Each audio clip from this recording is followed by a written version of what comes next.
નમસ્કાર સાથીઓ, કેમ છો? ઋષિકુલ ગુજરાતી યુટ્યુબ ચેનલ પર આપ સર્વનું સ્વાગત છે.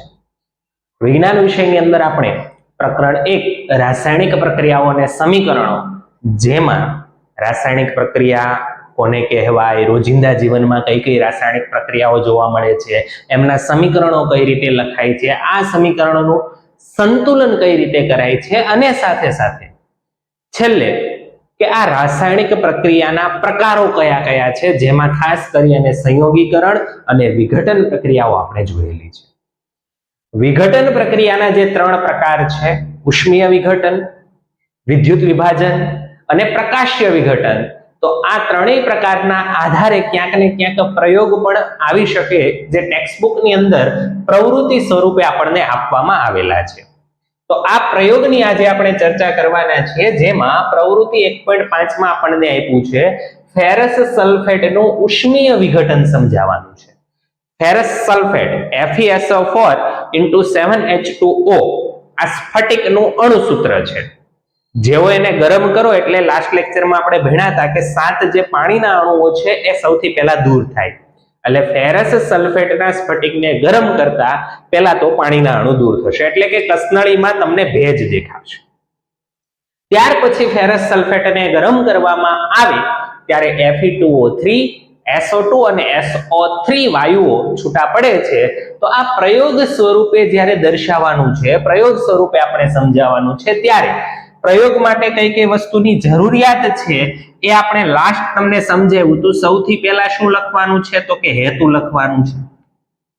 હેતુ લખાયા પછી સાધનો અને પદાર્થો આવશે, પણ સાધનો અને પદાર્થો ક્યાંથી લખાશે? તો આકૃતિ પરથી લખાશે. એટલે ત્યાર પછી આકૃતિ આવશે.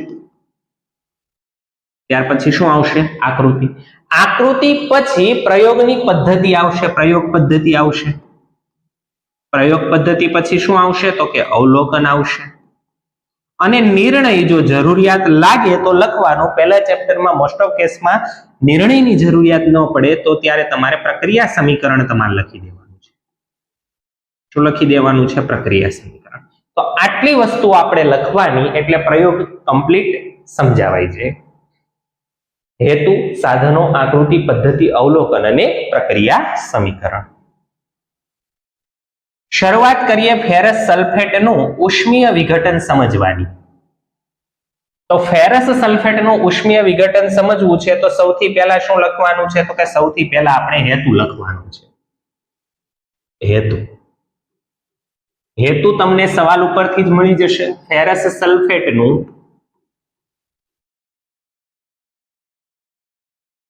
ઉષ્મીય વિઘટન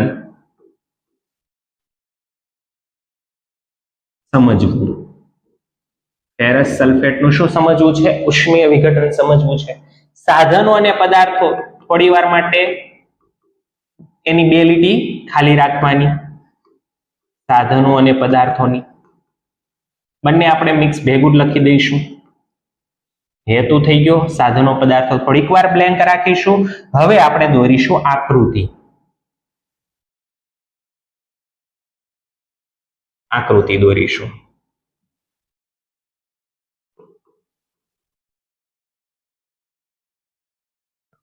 કોનું ઉષ્મીય વિઘટન કરવાનું છે? તો કે ફેરસ સલ્ફેટના સ્ફટિકનું ઉષ્મીય વિઘટન કરવાનું છે. તો કંઈ જ કરવાનું નથી, એક કસનળી લેવાની છે.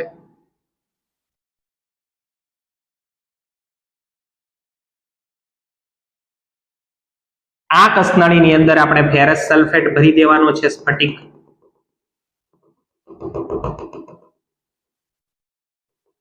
આછા લીલા રંગનો હોય છે. ત્યાર પછી આ જે કસનળી છે જેમાં ફેરસ સલ્ફેટ ભર્યો છે, એ કસનળીને આપણે બર્નરની જ્યોત ઉપર ગરમ કરવાના છે.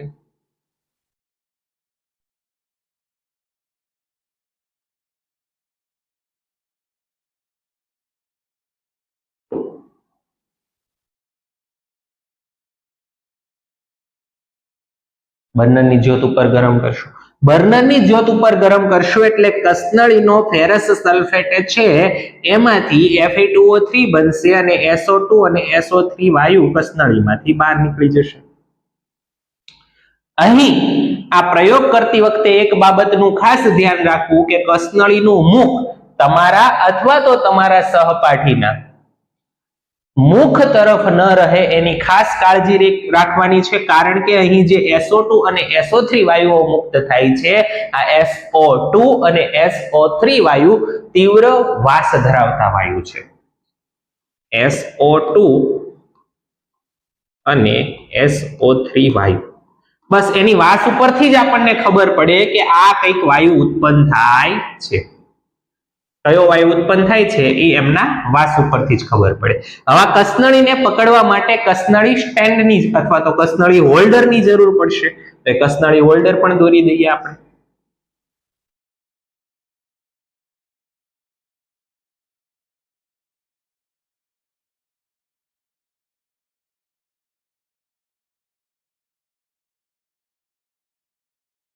આ થઈ ગયું કસનળી હોલ્ડર.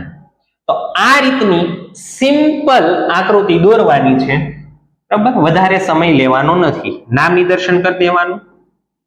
બર્નર, કસનળી હોલ્ડર, વાયુ થઈ ગયું, આ થઈ ગયું કસનળી, અને અહીં જે ભર્યું છે એ છે FeSO4 નો સ્ફટિક. FeSO4 ના સ્ફટિક.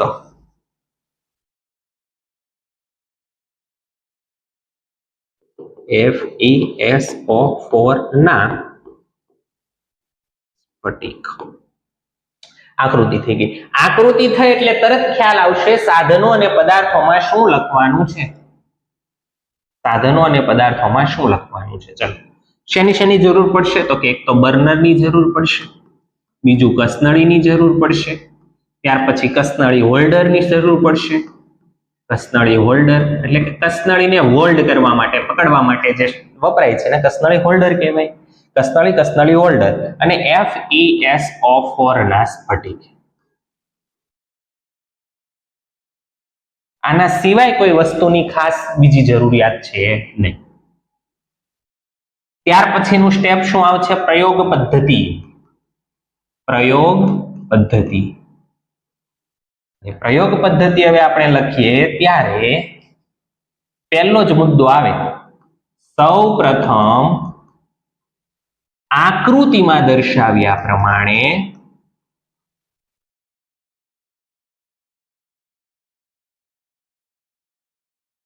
કસનળીમાં થોડો ફેરસ સલ્ફેટના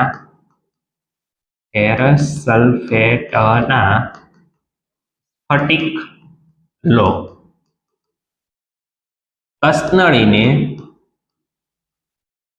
કસનળી હોલ્ડર પકડીને બર્નરની જ્યોત પર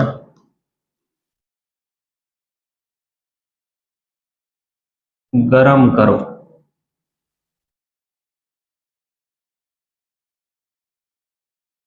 ગરમ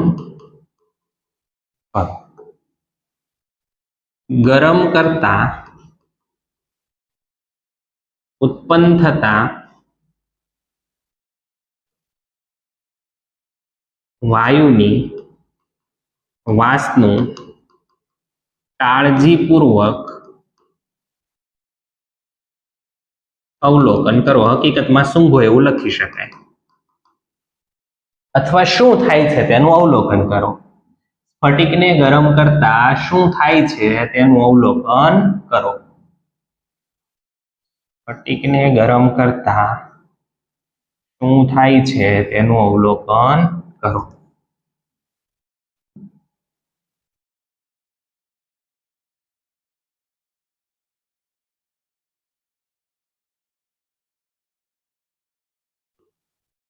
અહીં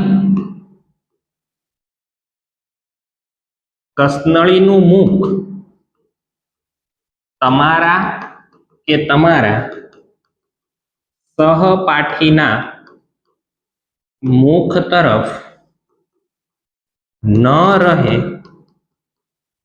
તેની ખાસ નોંધ લેવાની છે ભાઈ.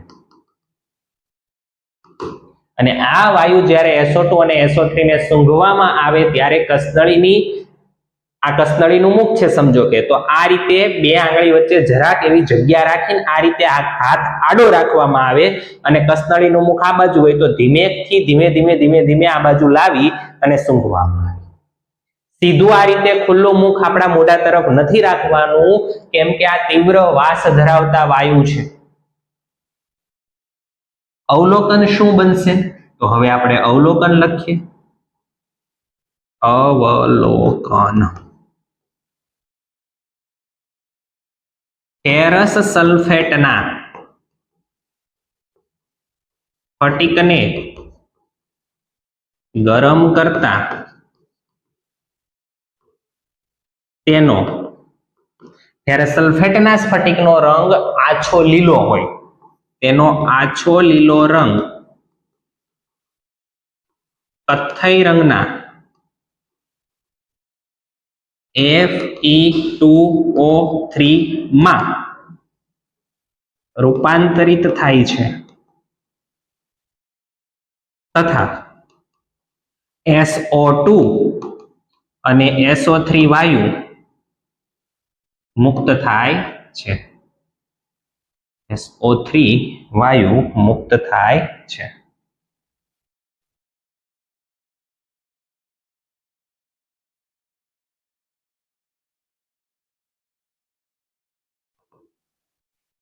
પ્રક્રિયા સમીકરણ. પ્રક્રિયા સમીકરણ. ચલો કોને ગરમ કરવાનું છે? FeSO4 ને ગરમ કરવાનું છે. 7 પાણીના અણુ હોય એ તો ગરમ કરતા તરત જ નીકળી જવાના છે, અને એને જ્યારે ગરમ કરશું ત્યારે Fe2O3 બનશે વત્તા SO2 વાયુ છૂટો પડશે અને સાથે સાથે SO3 વાયુ પણ આવશે. SO2 વત્તા SO3. સમીકરણ સંતુલિત નથી, પહેલા આના નામ લખી દઈએ. ફેરસ સલ્ફેટ Fe2O3, આની અંદર Fe+3 હોય અને ઓક્સિજન -2 હોય એટલે Fe2O3 બન્યું. તો આનું નામ છે, જ્યારે તમે અહીં સંયોજકતા વીજભાર વધારે લ્યો છો, Fe ના બે જ શક્ય વીજભાર છે, +2 અથવા તો +3, તો વધારે લ્યો છો ત્યારે ઈક પ્રત્યય લાગે એટલે ફેરિક ઓક્સાઇડ કહેવાય. આને શું કહેવાશે? ફેરિક ઓક્સાઇડ કહેવાશે. તો આનું નામ થશે ફેરિક ઓક્સાઇડ. આયન ઓક્સાઇડ લખો તો પણ ચાલે, ફેરિક ઓક્સાઇડ. હકીકતમાં એને આવી રીતે લખવામાં આવે છે, ion free oxide. Ion oxidation અંક બતાવે છે.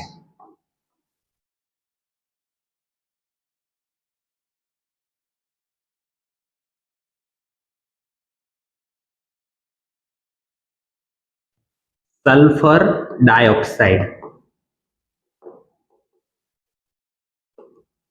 અને સલ્ફર ટ્રાઇઓક્સાઇડ.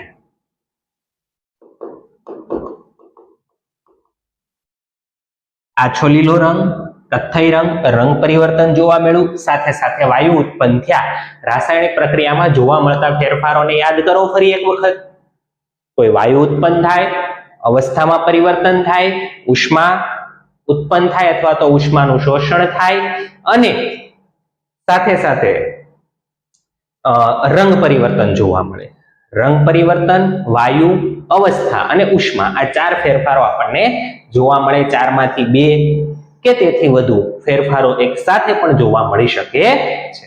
તો આ જે આખો પ્રયોગ છે, ફેરસ સલ્ફેટનું ઉષ્મીય વિઘટન આપણે કર્યું. ફેરસ સલ્ફેટનું ઉષ્મીય વિઘટન આપણે કર્યું. તો આ રીતનો કોઈ પણ પ્રયોગ તમે ખૂબ સિમ્પલ સ્ટેપની અંદર લખી શકો. યાદ જ રાખવાનું હેતુ, સાધનો, આકૃતિ, પદ્ધતિ, અવલોકન, નિર્ણયની જરૂર પડે તો, અને પ્રક્રિયાનું સમીકરણ. પ્રથમ ચેપ્ટરમાં પ્રક્રિયા સમીકરણ જરૂરી છે. હવે આની જ જેમ બરાબર આપણે લેડ નાઇટ્રેટનું ઉષ્મીય વિઘટન પણ સમજાવી શકીએ છીએ, અને લેડ નાઇટ્રેટનું ઉષ્મીય વિઘટન પ્રવૃત્તિ 1.6 માં આપેલું છે. હવે લેડ નાઇટ્રેટનું ઉષ્મીય વિઘટન કઈ રીતે થાય? તો લેડ નાઇટ્રેટ સમીકરણ પહેલા તમને યાદ અપાવી દઉં. PbNO3 ટ્વાઇસ આ લેડ નાઇટ્રેટ નું અણુસૂત્ર છે, એમાંથી લેડ ઓક્સાઇડ બને છે, નાઇટ્રોજન ડાયોક્સાઇડ વાયુ મુક્ત થાય છે, સાથે સાથે ઓક્સિજન વાયુ મુક્ત થાય છે. તો આ લેડ નાઇટ્રેટ માંથી PbO NO2 અને O2 બન્યું, જેમાંથી આ જે નાઇટ્રોજન ડાયોક્સાઇડ છે એનો રંગ કથ્થાઈ છે. કયો છે? કથ્થાઈ રંગ છે. એટલે આ વાયુના રંગ ઉપરથી ખબર પડે કે આવડો આ વાયુ છે.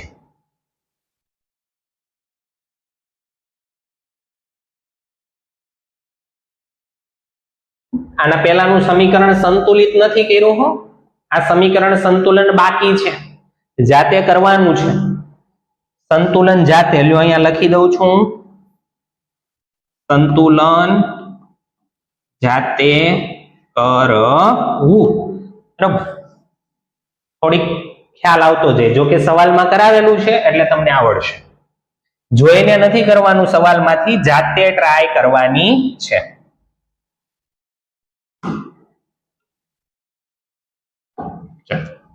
લેડ નાઇટ્રેટ નું ઉષ્મીય વિઘટન. તો અહીંયા હેતુ શું બનશે? લેડ નાઇટ્રેટ નું ઉષ્મીય વિઘટન સમજવું.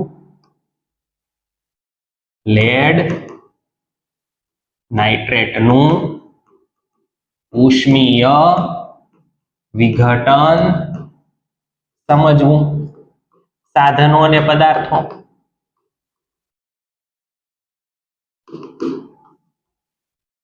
સાધનો અને પદાર્થો પછી લખીએ, પહેલા આકૃતિ દોરી દઈએ.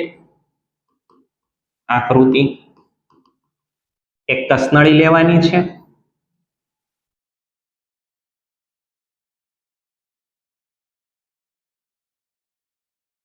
કસનળીની અંદર આપણે લેડ નાઇટ્રેટ ભરી દેવાનો છે. આ કસનળીને આપણે બર્નરની મદદથી ગરમ કરવાના છીએ.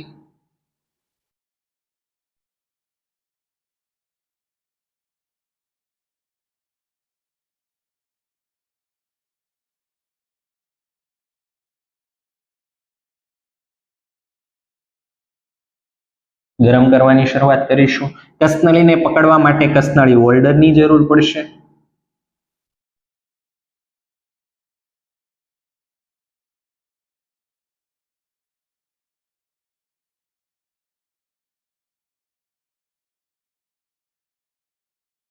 કસનળી હોલ્ડર થઈ ગયું. ગરમ કરશો તો કયો વાયુ મુક્ત થવાનો છે? તો કે NO2 વાયુ મુક્ત થવાનો છે. હવે આનું નામકરણ કરી દઈએ. બરોબર, બર્નર, કસનળી, હોલ્ડર, લેડ નાઇટ્રેટ, આ છે કસનળી. કોઈ વસ્તુ બાકી રહી નથી. કયો વાયુ છૂટો પડવાનો છે? NO2 અને O2. આ બે વાયુઓ મળવાના છે, પણ આપણે NO2 વાયુને જોઈ શકશું કેમ કે એ કથ્થાઈ રંગનો છે, જ્યારે ઓક્સિજન તો રંગવિહીન છે. ઓક્સિજન કેવો છે? રંગવિહીન. એને જોઈ શકાતો નથી. આપણી આજુબાજુ ઓક્સિજન ઘણો બધો છે, પણ હું કે તમે જોઈ શકતા નથી. હવે સાધનો અને પદાર્થો લખીએ. કસનળી, બર્નર, કસનળી હોલ્ડર, લેડ નાઇટ્રેટ વગેરે. પ્રયોગ પદ્ધતિ. પ્રયોગ પદ્ધતિ આવડશે? પ્રયોગ પદ્ધતિ. એક કસનળીમાં લેડ નાઇટ્રેટ લઈ તેને કસનળી હોલ્ડર વડે પકડો. હવે કસનળીને બર્નરની જ્યોત ઉપર ગરમ કરો અને અવલોકન કરો શું થાય છે. પછી અવલોકન લખી દેવાનું, પ્રક્રિયા સમીકરણ લખી દેવાની. આકૃતિમાં દર્શાવ્યા મુજબ એક કસનળી લઈ તેમાં લેડ નાઇટ્રેટ ભરો.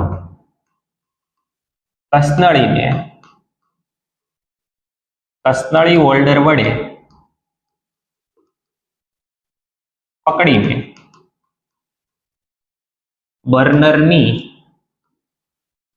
જ્યોત પર ગરમ કરો. શું થાય છે તેનું અવલોકન કરો. અવલોકનમાં શું લખીશું? અવલોકનમાં સાહેબ આપણે શું જોવા મળે છે એ લખવાનું છે, બીજું કઈ છે નહીં.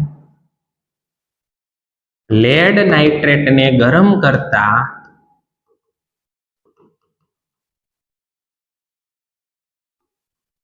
કથ્થઈ રંગનો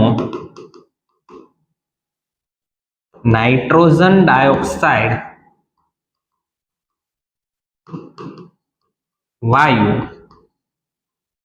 ઉત્પન્ન થતો જોવા મળે છે.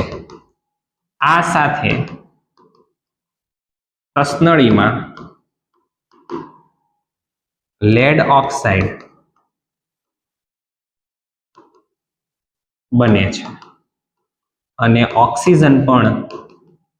ઓક્સિજન વાયુ પણ મુક્ત થાય છે. હવે શું કરવાનું? પ્રક્રિયા સમીકરણ લખવાનું. શું લખવાનું છે? પ્રક્રિયા સમીકરણ લખવાનું છે. પ્રક્રિયા સમીકરણ લખવાનું છે. લખી દઈએ પ્રક્રિયા સમીકરણ. લેડ નાઇટ્રેટ PbNO3 ટ્વાઇસ શું કરવાનું છે? ગરમ. એકમાંથી એક કરતા વધારે બને એને તો વિઘટન કહેવાય. લેડ ઓક્સાઇડ NO2 અને O2 નામ લખી દેવાના. Lead nitrate, lead oxide,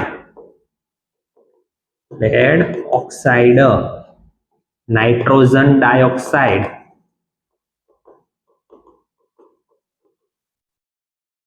oxygen,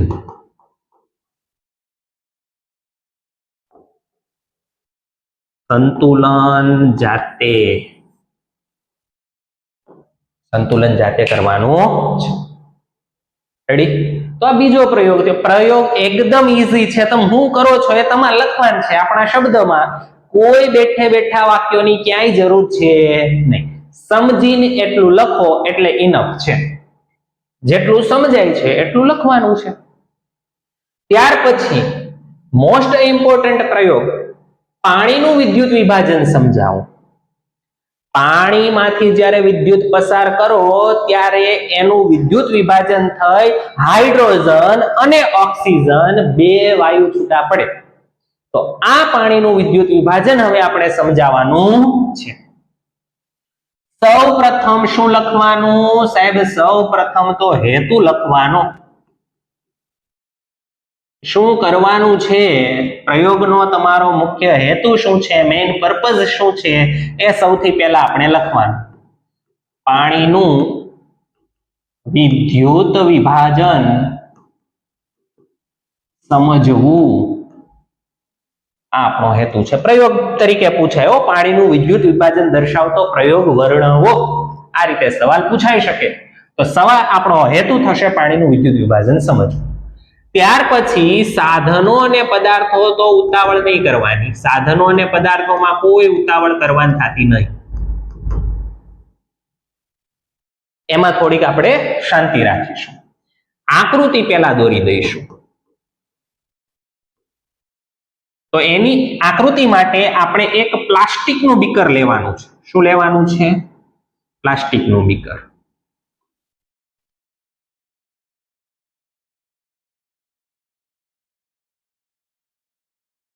try કરીએ ફટાફટ આપણે દોરવાની.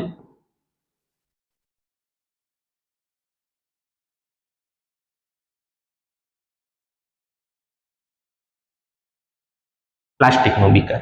આ પ્લાસ્ટિકના બીકરના તળિયે બે આપણે રબરના બૂચ લગાવી દેવાના છે. શું લગાવી દેવાનું છે? રબરના બૂચ. છિદ્ર પાડી અને ત્યાં આપણે રબરના બૂચ લગાવી દેવાના છે. હવે શું કરવાનું? તો હવે રબરના બૂચ લગાવી દીધા. હવે આ રબરના બૂચમાંથી કાર્બનના 2 વિદ્યુત ધ્રુવો આપણે પસાર કરવાના છે. શું પસાર કરવાનું છે? કાર્બનના 2 વિદ્યુત ધ્રુવો પસાર કરીશું. ઇન શોર્ટ, ગ્રેફાઇટના સળિયા. ગ્રેફાઇટ વિદ્યુતનું વાહક છે કે અવાહક છે? અવાહક નથી. શું છે? વાહક છે ભાઈ. બરાબર. કાર્બન અધાતુ ખરું, પણ છતાં પણ એ વિદ્યુતનું વહન કરી શકે. અપવાદમાં જોવાના છે. આના ઉપર આપણે ઊંધી કસનળી મૂકી દેવાની છે બંને ગ્રેફાઇટના સળિયા ઉપર.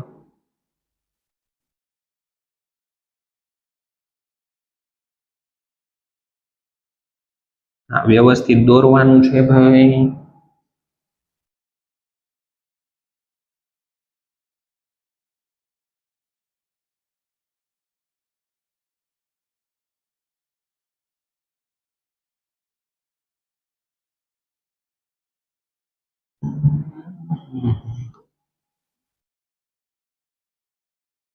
ઊંધી કસનળી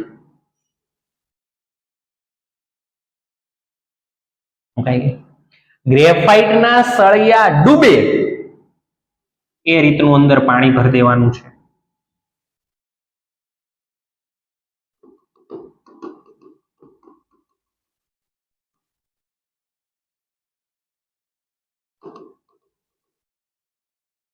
ગ્રેફાઇટના સળિયા સાથે વાયરો જોડી તેને 6 વોલ્ટની બેટરી સાથે જોડી દેવાના છે.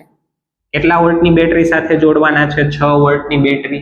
માફ કરજો, વચ્ચે કળ પણ દોરવાની છે. ચલો એ તો દોરી દઈશું આપણે, કોઈ ટેન્શન નથી.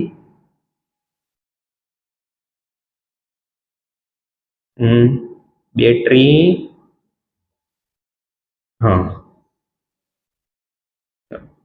એક આપણે ઋણ ધ્રુવ રાખીશું, એકને આપણે ધન ધ્રુવ રાખીશું. કોને ઋણ રાખશું, કોને ધન રાખશું, ગોખવાની કોઈ જરૂર નથી. 6 વોલ્ટની બેટરી છે.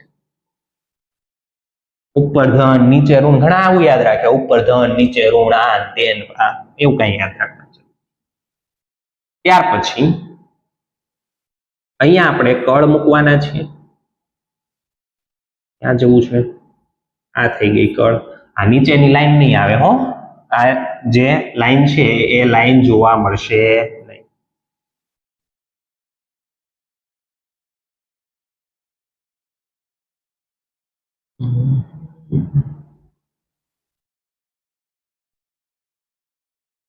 રેડી? આ રીતનું કંઈક હોય છે. અહીંયા કળ છે જોડેલી. બસ આટલું કરવાનું છે. હવે શું કરવાનું? તો હવે તમે કળ શરૂ કરો. કળ શરૂ કરીને થોડીક વાર પછી જોશો તો આ બંને કસનળીમાં તમને કોઈક વાયુ જોવા મળશે. કોઈક શું જોવા મળશે? વાયુ. અને આ વાયુ રંગવિહીન હોય છે, પણ અહીંયા તમને દેખાય એ માટે આપણે દોરી દઈએ છીએ વાયુ. હવે નામ નિદર્શન કરવાનું છે ખાસ. મેઇન પોઈન્ટ એ છે. આ છે પ્લાસ્ટિકનું બીકર. પ્લાસ્ટિકનું બીકર. 6 વોલ્ટની બેટરી લખાઈ ગયું. આને શું કહેવાય? વિદ્યુત કળ. વિદ્યુત કળ. આ બંને જે છે એ બંને કસનળી છે. શું છે? કસનળી.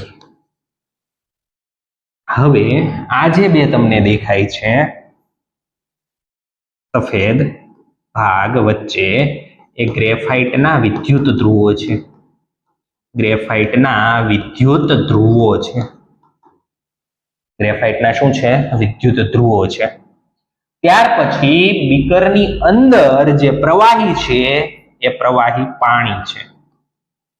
અને પ્રયોગને વધારે ઝડપી બનાવવા માટે એની અંદર એસિડના 2-3 ટીપા ઉમેરી શકાય છે, જેથી પાણી વધારે વિદ્યુતનું વહન કરી શકે. આ વાયરો છે, બેટરી છે, રબરના બૂચ દર્શાવવાનું બાકી રહી ગયું. રબરના બૂચ બે જગ્યાએ આપણે લખવું નથી, એક જગ્યાએ છે, ઇનફ છે. તો આટલી વસ્તુઓની આ પ્રયોગ દરમિયાન જરૂર પડવાની છે. હા, પાણીની સાથે આપણે 2-3 ટીપા મંદ સલ્ફ્યુરિક એસિડ ઉમેરી શકીએ છીએ, જેથી પ્રયોગ ઝડપી થઈ શકે. સાધનો અને પદાર્થો. સૌથી પહેલા તો પ્લાસ્ટિકનું બીકર, 2 કસનળીઓ, 2 ગ્રેફાઇટના વિદ્યુત ધ્રુવો, ગ્રેફાઇટના વિદ્યુત ધ્રુવો ભેગું છે. પાણીની જરૂર પડશે, મંદ સલ્ફ્યુરિક એસિડ,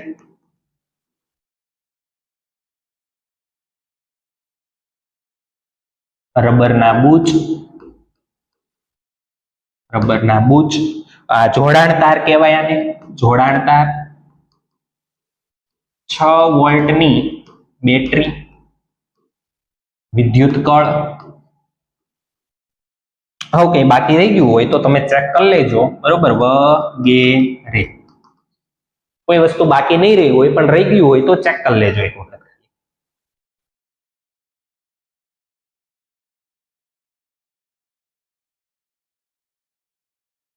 પદ્ધતિ, આ જે કંઈ કર્યું ને એ બધી જ વસ્તુ લખવાની પદ્ધતિમાં, અવલોકન, નિર્ણય પછી. હવે અહીંયા મારે તમને ખાસ એ કહેવાનું છે, કારણ કે અવલોકનમાં આપણે લખવું પડશે કેથોડ કયો છે ને એનોડ કયો છે. જે માઇનસ સાથે જોડાયેલો હોય એ કેથોડ હોય, એટલે આ જે વિદ્યુત ધ્રુવ છે એ કેથોડ છે. શું છે આ? કેથોડ. અને પ્લસ સાથે જે જોડાયેલો હોય એ એનોડ હોય. ગોખવાનું નથી, પ્લસ સાથે હોય એનોડ અને માઇનસ સાથે હોય કેથોડ. આવું યાદ ક્યારેય ન રાખવું કે ભાઈ ડાબી બાજુ હોય તો આ ને જમણી બાજુ હોય તો આ ને આ તે, એવું યાદ રાખવાની કોઈ જરૂર છે જ નહીં. જે માઇનસ સાથે જોડાયો છે કેથોડ, જે પ્લસ સાથે છે એ એનોડ. હવે એનોડ ઉપર જે અહીંયા વાયુ જોવા મળશે એ વાયુ ઓક્સિજન હશે. કયો વાયુ હશે? ઓક્સિજન. અને કેથોડ વિદ્યુત ધ્રુવની કસનળીમાં જે વાયુ ઉપર જોવા મળશે એ વાયુ હાઇડ્રોજન હશે. ઓક્સિજન વાયુ અને હાઇડ્રોજન વાયુ.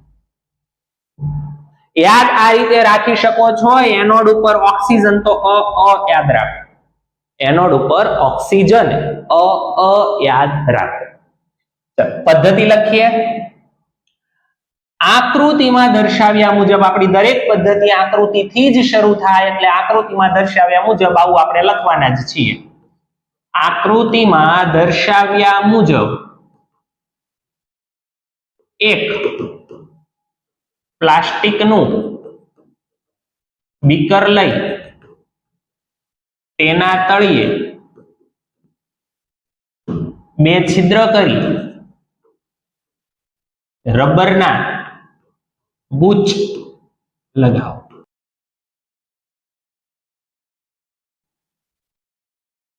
બીજો પોઈન્ટ, હવે રબરના બૂચમાંથી ગ્રેફાઇટના વિદ્યુત ધ્રુવો દાખલ કરો. રબરના બૂચમાંથી ગ્રેફાઇટના વિદ્યુત ધ્રુવો દાખલ કરો.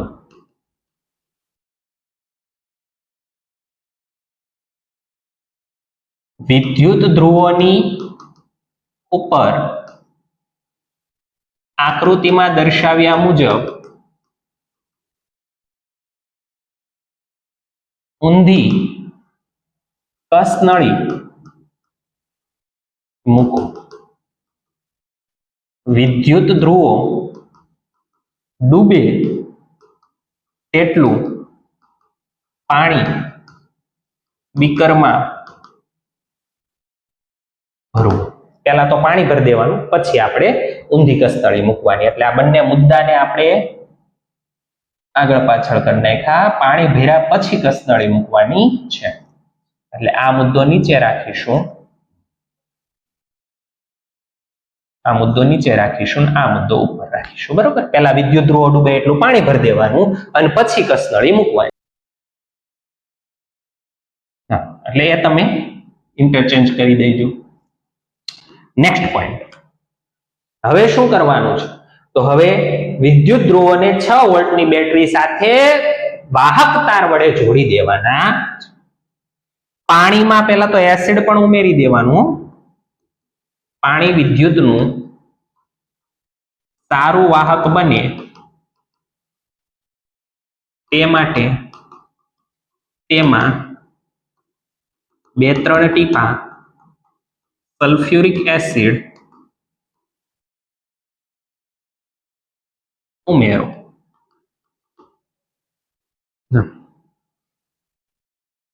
સલ્ફ્યુરિક એસિડ ઉમેરો.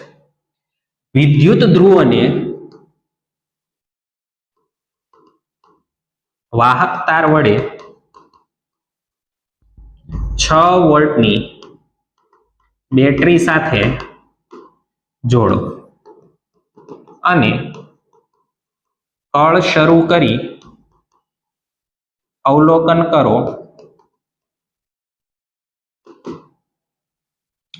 બંને વિદ્યુત ધ્રુવો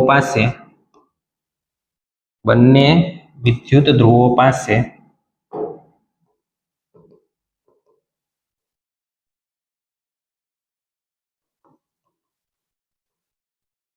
શું જોવા મળે છે? હું લખવાનું સિમ્પલ. શું લખવાનું છે? અવલોકન.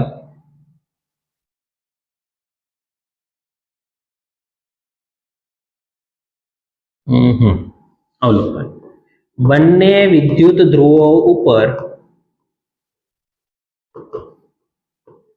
રાખેલ કસનળીમાં વાયુના પરપોટા ઉત્પન્ન થતા જોવા મળે છે. અહીં એનોડ પાસે ઓક્સિજન અને કેથોડ પાસે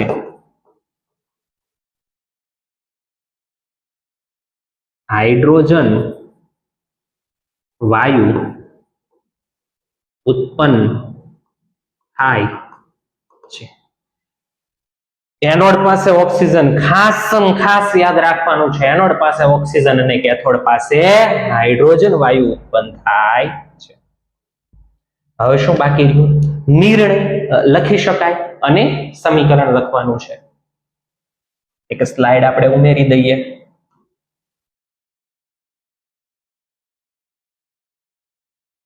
ચાલો નિર્ણય લખીએ.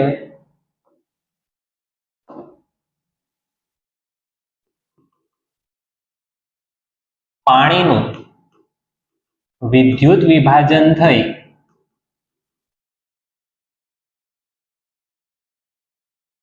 એનોડ પાસે ઓક્સિજન અને કેથોડ પાસે હાઇડ્રોજન વાયુ ઉત્પન્ન થાય છે. અહીં ઓક્સિજન અને હાઇડ્રોજનનું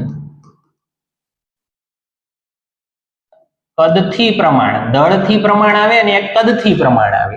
હવે H2O પાણીનું અણુ સૂત્ર આ છે, મતલબ હાઇડ્રોજન જે છે એ 2 હોય અણુ, ત્યારે ઓક્સિજન છે એ 1 હોય. હાઇડ્રોજનના 2 પરમાણુ, ઓક્સિજનનો 1 પરમાણુ, એટલે ઓક્સિજન કરતા હાઇડ્રોજન છે એ ડબલ હશે. કદથી પ્રમાણ ઓક્સિજન અને હાઇડ્રોજન, તો ઓક્સિજન 1 હાઇડ્રોજન 2, 1:2. દળથી પૂછાય તો હાઇડ્રોજન 2 એટલે 2 દળ થયું. ઓક્સિજન 8મું તત્વ એટલે એનું દળ કેટલું હોય? 16. 2 × 16. એટલે જો દળથી પૂછાય તો 1:8. હાઇડ્રોજન 1 ત્યારે ઓક્સિજન 8 ગ્રામ ઉત્પન્ન થાય.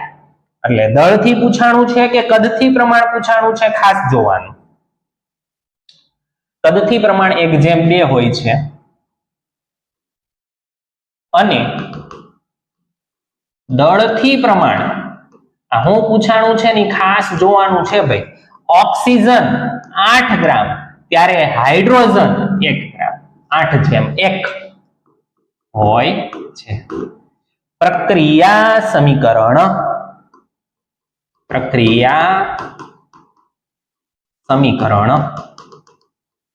પાણી વિદ્યુત વિભાજન હાઇડ્રોજન વાયુ વત્તા ઓક્સિજન વાયુ. હાઇડ્રોજન 2 છે, ઓક્સિજન 1 છે, પણ અહીંયા 2 છે એટલે અહીંયા 2 કરવા પડશે. અને જેવા અહીંયા 2 કર્યા તો હાઇડ્રોજન 4 થયા, તો અહીંયા 2 કરવું પડશે. અહીંયાથી તમને ખ્યાલ આવી ગયો કે 2 મોલ પાણીનું જ્યારે વિદ્યુત વિભાજન થાય ત્યારે હાઇડ્રોજન 2 મોલ મળે અને ઓક્સિજન 1 મોલ મળે. એટલે કદથી પ્રમાણ કીધું તમને, ઓક્સિજન 1 મોલ મળે, હાઇડ્રોજન 2 મોલ મળે. આ ઓક્સિજન અને હાઇડ્રોજન નું પૂછાય તો 1:2, હાઇડ્રોજન અને ઓક્સિજન નું પૂછાય તો 2:1. કયું પ્રમાણ? કદથી પ્રમાણની વાત છે. દળથી પ્રમાણ પૂછાય તો ખાસ ધ્યાન રાખવાનું છે, હાઇડ્રોજન 1 ગ્રામ દળ ધરાવે, ઓક્સિજન 16 ધરાવે. પાણી, હાઇડ્રોજન અને ઓક્સિજન. બરાબર, આ વસ્તુ આપણે સેમ ટુ સેમ અવલોકનમાં લખી છે એટલે નિર્ણયમાં તમે સમાવેશ ન કરો તો કોઈ વાંધો છે નહીં, માત્ર પ્રમાણ લખી દો. All ready. ત્યાર પછી જો ઉષ્મીય વિઘટનના 2 પ્રયોગ જોયા, વિદ્યુત વિભાજનનો 1 પ્રયોગ જોયો, અવપ્રકાશીય વિભાજનની શું વાત એનો પણ જોઈ લઈએ એક પ્રયોગ. એટલે આપણું વિઘટન પ્રક્રિયાનું કામકાજ પતી જાય. પ્રવૃત્તિ 1.8 માં છે સિલ્વર ક્લોરાઇડ નું પ્રકાશીય વિઘટન સમજાવો. સિલ્વર ક્લોરાઇડ નું જ્યારે પ્રકાશીય વિઘટન થાય છે ત્યારે તમને ખ્યાલ છે Ag અને Cl2 બને. સિલ્વર ક્લોરાઇડ કેવા રંગનો હોય? સફેદ. સિલ્વર કયા રંગનો હોય? ભૂખરો હોય. કેવો હોય? ભૂખરા રંગનો સિલ્વર બને છે. તો આટલી વસ્તુને આપણે ધ્યાનમાં લઈ અને આ પ્રયોગ સિમ્પલ છે, ફટાફટ આપણે જોઈ લઈએ. આની અંદર કઈ જ વસ્તુ કરવાની નથી. હેતુ શું બનશે? તો કે હેતુ બનશે સિલ્વર ક્લોરાઇડ નું પ્રકાશીય વિઘટન સમજવું. સાધનો અને પદાર્થો. પહેલા હું દોર દેવાનું આકૃતિ. આકૃતિ બહુ ઈઝી છે. એક ચાઇના ડીશ લેવાની, એની અંદર સફેદ રંગનો જે સિલ્વર ક્લોરાઇડ છે એ ભરી દેવાનો. આને સૂર્યપ્રકાશ આવતો હોય એવી જગ્યાએ બારી પાસે મૂકી દેવાનું.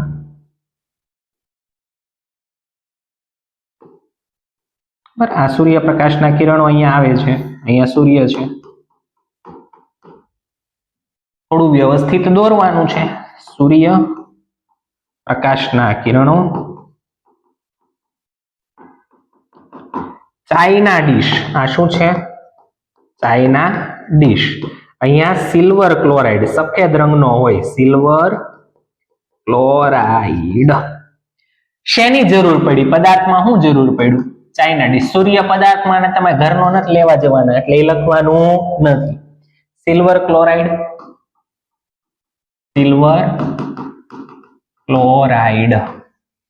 પદ્ધતિમાં શું કરવાનું? તો આકૃતિમાં દર્શાવ્યા પ્રમાણે થોડુંક આપણે સ્પીડમાં લખીએ છીએ. આકૃતિમાં દર્શાવ્યા પ્રમાણે ચાઇના ડીશમાં થોડો સિલ્વર ક્લોરાઇડ લઈ સૂર્યપ્રકાશ આવતો હોય તેવા સ્થાને ચાઇના ડીશને રાખો. થોડા સમય પછી ચાઇના ડીશમાં રહેલા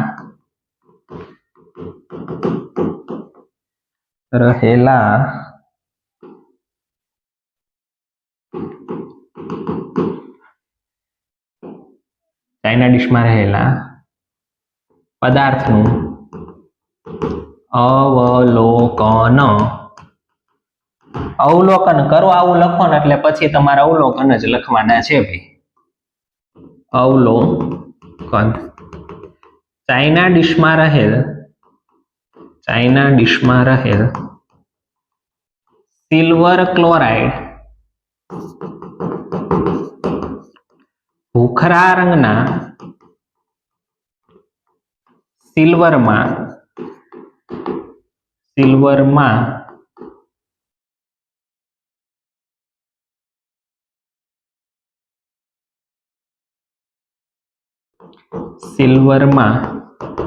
રૂપાંતરિત થાય છે. પ્રક્રિયા સમીકરણ લખી દઈએ.